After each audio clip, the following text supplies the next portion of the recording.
Science and Culture, by Thomas Henry Huxley. 6 years ago, as some of my present hearers may remember, I had the privilege of addressing a large assemblage of the inhabitants of this city, who had gathered together to do honor to the memory of their famous townsman, Joseph Priestley, and, if any satisfaction attaches to posthumous glory, we may hope that the manes of the burnt-out philosopher were then finally appeased.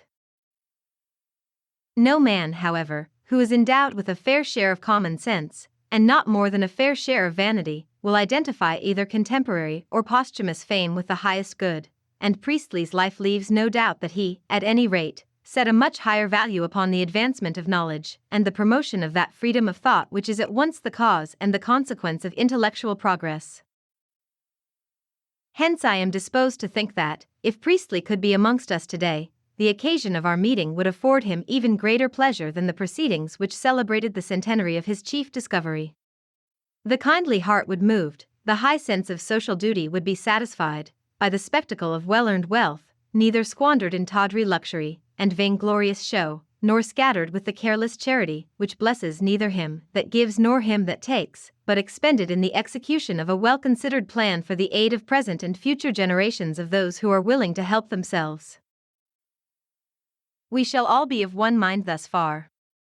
But it is needful to share Priestley's keen interest in physical science, and to have learned, as he had learned, the value of scientific training in fields of inquiry apparently far remote from physical science, in order to appreciate, as he would have appreciated, the value of the noble gift which Sir Josiah Mason has bestowed upon the inhabitants of the Midland District. For us children of the 19th century, however, the establishment of a college under the conditions of Sir Josiah Mason's trust has a significance apart from any which it could have possessed 100 years ago. It appears to be an indication that we are reaching the crisis of the battle, or rather of the long series of battles, which have been fought over education in a campaign which began long before Priestley's time, and will probably not be finished just yet. In the last century, the combatants were the champions of ancient literature, on the one side, and those of modern literature on the other, but, some 30 years ago, the contest became complicated by the appearance of a third army, ranged round the banner of physical science. I am not aware that any one has authority to speak in the name of this new host. For it must be admitted to be somewhat of a guerrilla force, composed largely of irregulars, each of whom fights pretty much for his own hand. But the impressions of a full private, who has seen a good deal of service in the ranks, respecting the present position of affairs and the conditions of a permanent peace, may not be devoid of interest, and I do not know that I could make a better use of the present opportunity than by laying them before you. From the time that the first suggestion to introduce physical science into ordinary education was timidly whispered, until now, the advocates of scientific education have met with opposition of two kinds. On the one hand, they have been pooh-poohed by the men of business, who pride themselves on being the representatives of practicality, while, on the other hand, they have been excommunicated by the classical scholars, in their capacity of Levites in charge of the ark of culture and monopolists of liberal education. The practical men believe that the idol whom they worship, rule of thumb, has been the source of the past prosperity, and will suffice for the future welfare of the arts and manufactures. They were of opinion that science is speculative rubbish, that theory and practice have nothing to do with one another, and that the scientific habit of mind is an impediment, rather than an aid, in the conduct of ordinary affairs.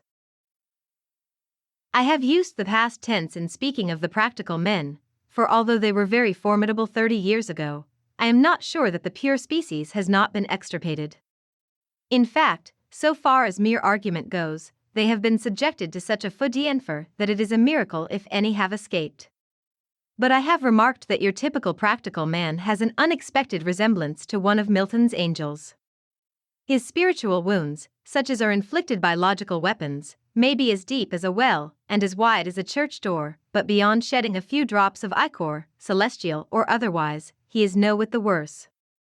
So, if any of these opponents be left, I will not waste time in vain repetition of the demonstrative evidence of the practical value of science, but knowing that a parable will sometimes penetrate where syllogisms fail to effect an entrance, I will offer a story for their consideration. Once upon a time, a boy, with nothing to depend upon but his own vigorous nature, was thrown into the thick of the struggle for existence in the midst of a great manufacturing population. He seems to have had a hard fight, inasmuch as, by the time he was 30 years of age, his total disposable funds amounted to £20. Nevertheless, middle life found him giving proof of his comprehension of the practical problems he had been roughly called upon to solve, by a career of remarkable prosperity. Finally, having reached old age with its well-earned surroundings of honor, troops of friends, the hero of my story bethought himself of those who were making a like start in life, and how he could stretch out a helping hand to them. After long and anxious reflection, this successful practical man of business could devise nothing better than to provide them with the means of obtaining sound, extensive, and practical scientific knowledge. And he devoted a large part of his wealth and 5 years of incessant work to this end. I need not point the moral of a tale which, as the solid and spacious fabric of the scientific college assures us, is no fable, nor can anything which I could say intensify the force of this practical answer to practical objections. We may take it for granted, then, that, in the opinion of those best qualified to judge, the diffusion of thorough scientific education is an absolutely essential condition of industrial progress, and that the college, which has been opened today, will confer an inestimable boon upon those whose livelihood is to be gained by the practice of the arts and manufactures of the district. The only question worth discussion is whether the conditions, under which the work of the college is to be carried out, are such as to give it the best possible chance of achieving permanent success. Sir Josiah Mason, without doubt most wisely, has left very large freedom of action to the trustees, to whom he proposes ultimately to commit the administration of the college, so that they may be able to adjust its arrangements in accordance with the changing conditions of the future. But, with respect to 3 points, he has laid most explicit injunctions upon both administrators and teachers. Party politics are forbidden to enter into the minds of either. So far as the work of the college is concerned, theology is as sternly banished from its precincts, and finally, it is especially declared that the college shall make no provision for mere literary instruction and education.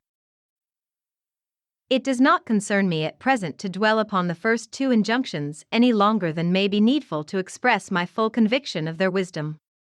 But the 3rd prohibition brings us face to face with those other opponents of scientific education, who are by no means in the moribund condition of the practical man, but alive, alert, and formidable.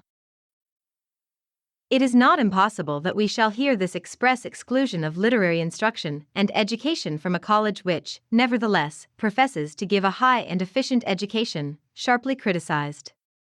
Certainly the time was that the Levites of culture would have sounded their trumpets against its walls as against an educational Jericho. How often have we not been told that the study of physical science is incompetent to confer culture, that it touches none of the higher problems of life, and, what is worse, that the continual devotion to scientific studies tends to generate a narrow and bigoted belief in the applicability of scientific methods to the search after truth of all kinds. How frequently one has reason to observe that no reply to a troublesome argument tells so well as calling its author a mere scientific specialist. And as I am afraid it is not permissible to speak of this form of opposition to scientific education in the past tense, may we not expect to be told that this, not only omission, but prohibition, of mere literary instruction and education is a patent example of scientific narrow-mindedness? I am not acquainted with Sir Josiah Mason's reasons for the action which he has taken, but if, as I apprehend is the case, he refers to the ordinary classical course of our schools and universities by the name of mere literary instruction and education, I venture to offer sundry reasons of my own in support of that action. For I hold very strongly by 2 convictions. The first is, that neither the discipline nor the subject matter of classical education is of such direct value to the student of physical science as to justify the expenditure of valuable time upon either, and the second is, that for the purpose of attaining real culture, an exclusively scientific education is at least as effectual as an exclusively literary education. I need hardly point out to you that these opinions, especially the latter, are diametrically opposed to those of the great majority of educated Englishmen, influenced as they are by school and university traditions. In their belief, culture is obtainable only by a liberal education, and a liberal education is synonymous, not merely with education and instruction in literature, but in one particular form of literature, namely, that of Greek and Roman antiquity. They hold that the man who has learned Latin and Greek, however little, is educated, while he who is versed in other branches of knowledge, however deeply, is a more or less respectable specialist, not admissible into cultured caste. The stamp of the educated man, the university degree, is not for him.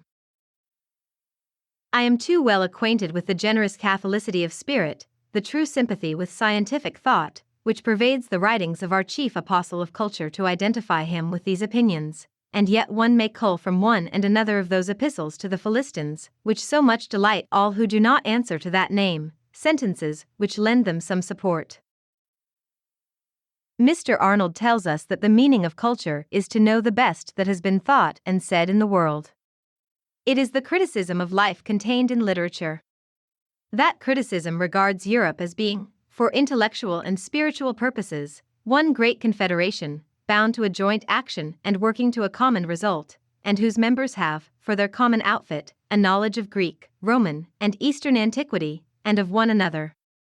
Special, local, and temporary advantages being put out of account, that modern nation will in the intellectual and spiritual sphere make most progress, which most thoroughly carries out this program. And what is that but saying that we too, all of us, as individuals, the more thoroughly we carry it out, shall make the more progress? We have here to deal with two distinct propositions. The first, that a criticism of life is the essence of culture; the second, that literature contains the materials which suffice for the construction of such a criticism. I think that we must all assent to the first proposition. For culture certainly means something quite different from learning or technical skill. It implies the possession of an ideal, and the habit of critically estimating the value of things by comparison with a theoretic standard. Perfect culture should apply a complete theory of life, based upon a clear knowledge alike of its possibilities and of its limitations. But we may agree to all this, and yet strongly dissent from the assumption that literature alone is competent to supply this knowledge. After having learnt all that Greek, Roman, and Eastern antiquity have thought and said, and all that modern literatures have to tell us, it is not self-evident that we have laid a sufficiently broad and deep foundation for the criticism of life which constitutes culture. Indeed, to any one acquainted with the scope of physical science, it is not at all evident. Considering progress only in the intellectual and spiritual sphere, I find myself wholly unable to admit that either nations or individuals will really advance if their common outfit draws nothing from the stores of physical science. I should say that an army, without weapons of precision, and with no particular base of operations, might more hopefully enter upon a campaign on the Rhine, than a man, devoid of a knowledge of what physical science has done in the last century, upon a criticism of life. When a biologist meets with an anomaly, he instinctively turns to the study of development to clear it up. The rationale of contradictory opinions may with equal confidence be sought in history. It is, happily, no new thing that Englishmen should employ their wealth in building and endowing institutions for educational purposes. But 500 or 600 years ago, deeds of foundation expressed or implied conditions as nearly as possible contrary to those which have been thought expedient by Sir Josiah Mason. That is to say, physical science was practically ignored, while a certain literary training was enjoined as a means to the acquirement of knowledge, which was essentially theological. The reason of this singular contradiction between the actions of men alike animated by a strong and disinterested desire to promote the welfare of their fellows is easily discovered. At that time, in fact, if any one desired knowledge beyond such as could be obtained by his own observation, or by common conversation, his first necessity was to learn the Latin language, inasmuch as all the higher knowledge of the Western world was contained in works written in that language. Hence, Latin grammar, with logic and rhetoric, studied through Latin, were the fundamentals of education. With respect to the substance of the knowledge imparted through this channel, the Jewish and Christian scriptures, as interpreted and supplemented by the Romish Church, were held to contain a complete and infallibly true body of information. Theological dicta were, to the thinkers of those days, that which the axioms and definitions of Euclid are to the geometers of these. The business of the philosophers of the Middle Ages was to deduce from the data furnished by the theologians conclusions in accordance with ecclesiastical decrees. They were allowed the high privilege of showing, by logical process, how and why that which the Church said was true must be true. And if their demonstrations fell short of or exceeded this limit, the Church was maternally ready to check their aberrations, if need be, by the help of the secular arm. Between the two, our ancestors were furnished with a compact and complete criticism of life. They were told how the world began, and how it would end. They learned that all material existence was but a base and insignificant blot upon the fair face of the spiritual world, and that nature was, to all intents and purposes, the playground of the devil. They learned that the earth is the center of the visible universe, and that man is the cynosure of things terrestrial. And more especially is it inculcated that the course of nature had no fixed order, but that it could be, and constantly was, altered by the agency of innumerable spiritual beings, good and bad, according as they were moved by the deeds and prayers of men. The sum and substance of the whole doctrine was to produce the conviction that the only thing really worth knowing in this world was how to secure that place in a better, which, under certain conditions, the Church promised. Our ancestors had a living belief in this theory of life, and acted upon it in their dealings with education, as in all other matters. Culture meant saintliness, after the fashion of the saints of those days. The education that led to it was, of necessity, theological, and the way to theology lay through Latin. That the study of nature, further than was requisite for the satisfaction of everyday wants, should have any bearing on human life was far from the thoughts of men thus trained.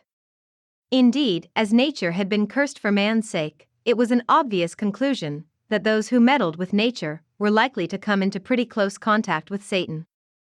And, if any born scientific investigator followed his instincts, he might safely reckon upon earning the reputation, and probably upon suffering the fate, of a sorcerer.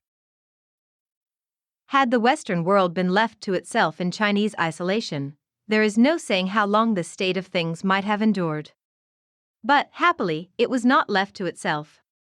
Even earlier than the 13th century, the development of Moorish civilization in Spain, and the great movement of the Crusades had introduced the leaven which, from that day to this, has never ceased to work. At first, through the intermediation of Arabic translations, afterwards by the study of the originals, the Western nations of Europe became acquainted with the writings of the ancient philosophers and poets, and, in time, with the whole of the vast literature of antiquity. Whatever there was of high intellectual aspiration or dominant capacity in Italy, France, Germany, and England, spent itself for centuries in taking possession of the rich inheritance left by the dead civilization of Greece and Rome. Marvelously aided by the invention of printing, classical learning spread and flourished. Those who possessed it prided themselves on having attained the highest culture then within the reach of mankind. And justly. For, saving Dante on his solitary pinnacle, there was no figure in modern literature at the time of the Renaissance to compare with the men of antiquity, there was no art to compete with their sculpture, there was no physical science but that which Greece had created. Above all, there was no other example of perfect intellectual freedom, of the unhesitating acceptance of reason as the sole guide to truth and the supreme arbiter of conduct. The new learning necessarily soon exerted a profound influence upon education. The language of the monks and schoolmen seemed little better than gibberish to scholars fresh from Virgil and Cicero, and the study of Latin was placed upon a new foundation. Moreover, Latin itself ceased to afford the sole key to knowledge. The student who sought the highest thought of antiquity found only a second-hand reflection of it in Roman literature, and turned his face to the full light of the Greeks. And after a battle, not altogether dissimilar to that which is at present being fought over the teaching of physical science, the study of Greek was recognized as an essential element of all higher education. Thus the humanists, as they were called, won the day, and the great reform which they effected was of incalculable service to mankind.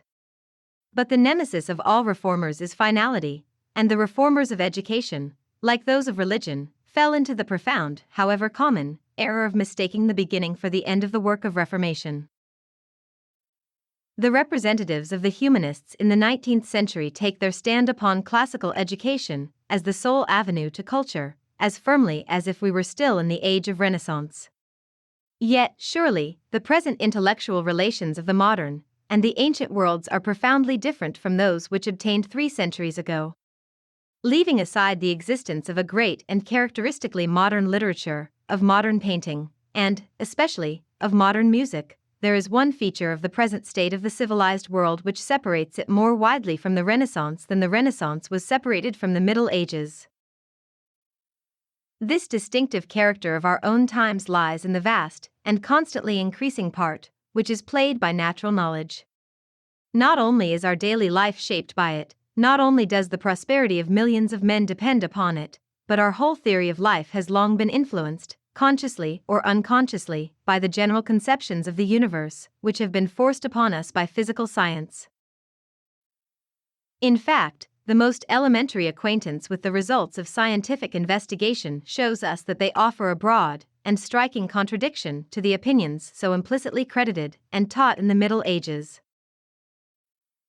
The notions of the beginning and the end of the world entertained by our forefathers are no longer credible. It is very certain that the earth is not the chief body in the material universe, and that the world is not subordinated to man's use.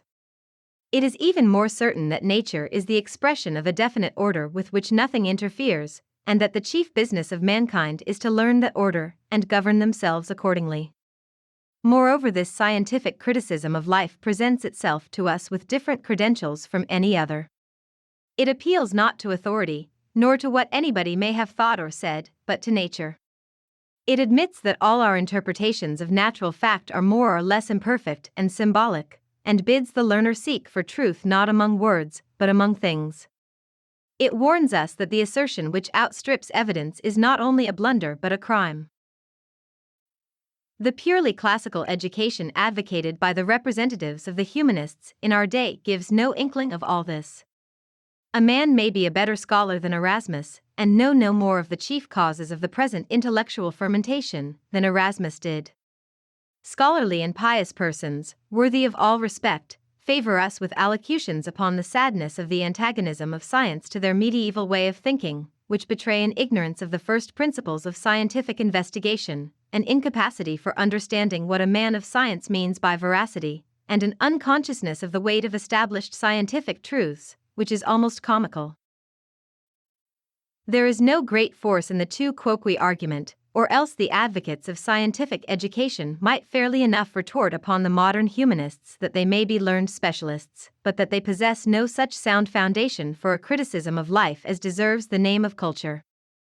And indeed, if we were disposed to be cruel, we might urge that the humanists have brought this reproach upon themselves, not because they are too full of the spirit of the ancient Greek, but because they lack it.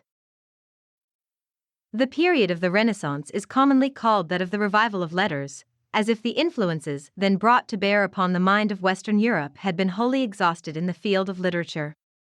I think it is very commonly forgotten that the revival of science, effected by the same agency, although less conspicuous, was not less momentous. In fact, the few and scattered students of nature of that day picked up the clue to her secrets exactly as it fell from the hands of the Greeks 1,000 years before. The foundations of mathematics were so well laid by them that our children learn their geometry from a book written for the schools of Alexandria 2,000 years ago. Modern astronomy is the natural continuation and development of the work of Hipparchus and of Ptolemy, modern physics of that of Democritus and of Archimedes. It was long before modern biological science outgrew the knowledge bequeathed to us by Aristotle, by Theophrastus, and by Galen. We cannot know all the best thoughts and sayings of the Greeks unless we know what they thought about natural phenomena. We cannot fully apprehend their criticism of life unless we understand the extent to which that criticism was affected by scientific conceptions. We falsely pretend to be the inheritors of their culture, unless we are penetrated, as the best minds among them were, with an unhesitating faith that the free employment of reason, in accordance with scientific method, is the sole method of reaching truth.